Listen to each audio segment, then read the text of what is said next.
Hello and welcome back to another episode of Project Bumble.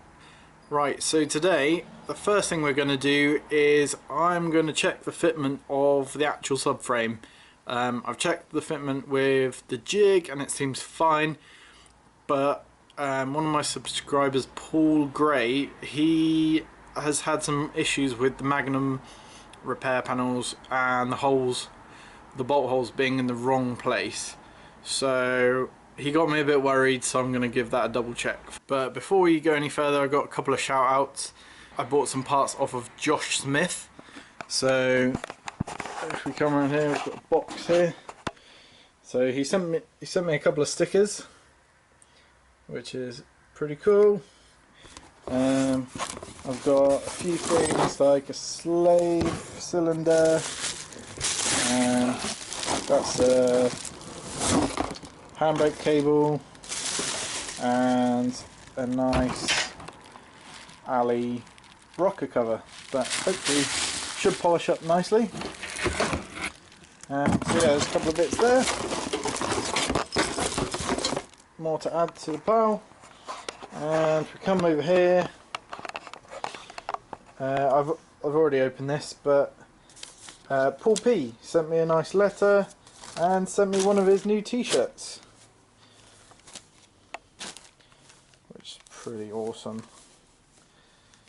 So I'm going to put that on, and yeah, if you go down in the description, I'll put a link to both those guys' channels, and there you go, Paul P Mini Build. So I'll put a link in the description to both their channels. You can go check it out and yeah, get yourself a nice t-shirt. Ta-da! Right, there you go. You can see I'm wearing two t-shirts because it's bloody freezing. So right, we'll get to work. So even a bare subframe still got a bit of weight to it, so we'll see. It's not going to be the easiest task. Let's get this back in just to check, but it's worth doing before it's totally welded in anyway.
Right, so after a lot of hassle, I did get it back in.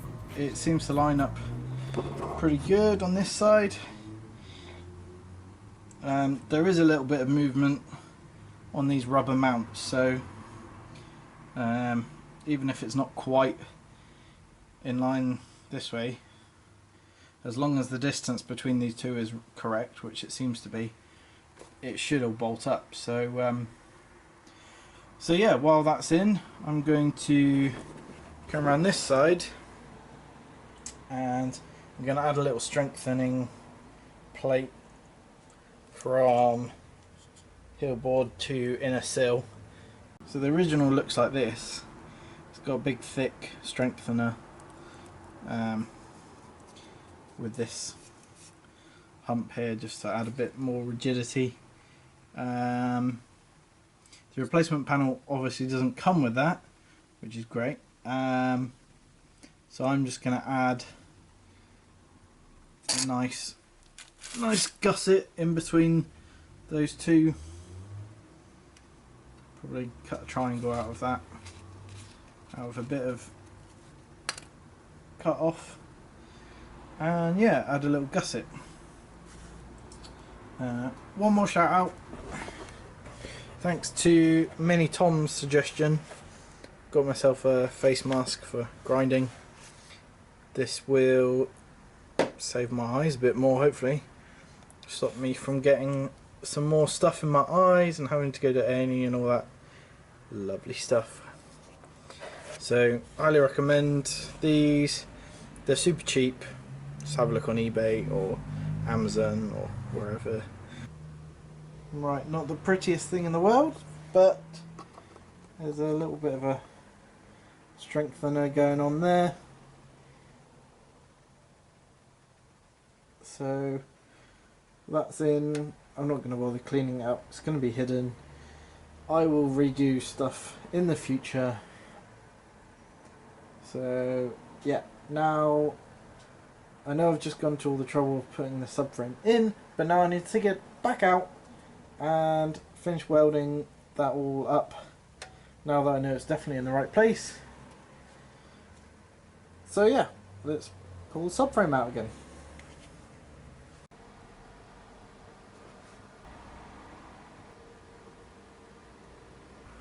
Right, so that's now fully welded in. Added a couple of plug welds along this edge just to join the inner sill, and I filled in the gap along the top. I think just here, I'm not sure if that's focused or not, I think just here where I've put a couple of welds, that might get in the way of the trunnion, so I'm going to have to try and get a Dremel or something to grind out that bit. But yeah, that's all in. Or is it still got a little hole there, but we'll worry about that another day. I think I've run out of time today. So yeah, I have unfortunately run out of time for today. I only had a couple of hours in the garage, but I'm glad I've got that fully welded in now. I know that it's in the right place. I know that it'll bolt up, so yeah, it just took a lot longer to bolt up the subframe than it takes to unbolt it. So it's just a bit awkward. So yeah, as I said at the beginning, have a look at Paul P's channel, have a look at Josh Smith's channel, and have a look at Mini Tom's. There's so many of you guys out there now doing minis on YouTube. It's great. We've got a nice little community, and yeah, I'm enjoying watching everyone's video. Another channel that I'm really enjoying at the minute is actually Fab. Have a look at that.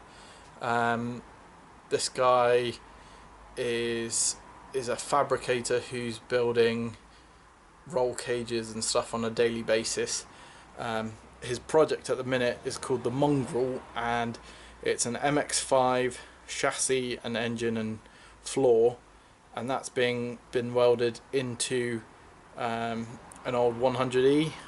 Not sure, can't remember what that is, but it looks awesome, so go check that out as well. I'll put links in the description if I remember. So yeah, cheers for watching. And oh yeah, I've got a new deadline for August 2019. I've booked a ticket for International Mini Meet IMM, which is in Bristol next year, so I'm really looking forward to going to that. I've never been to an IMM before, and everyone says they're amazing. Yes, it's 80 quid a ticket, which is quite a lot of money, but it's like a 4-day festival from what I've heard. So yeah, I'm really looking forward to that, and definitely want to get the Mini there as well. So hopefully I'll see some of you there. Alright, cheers, bye.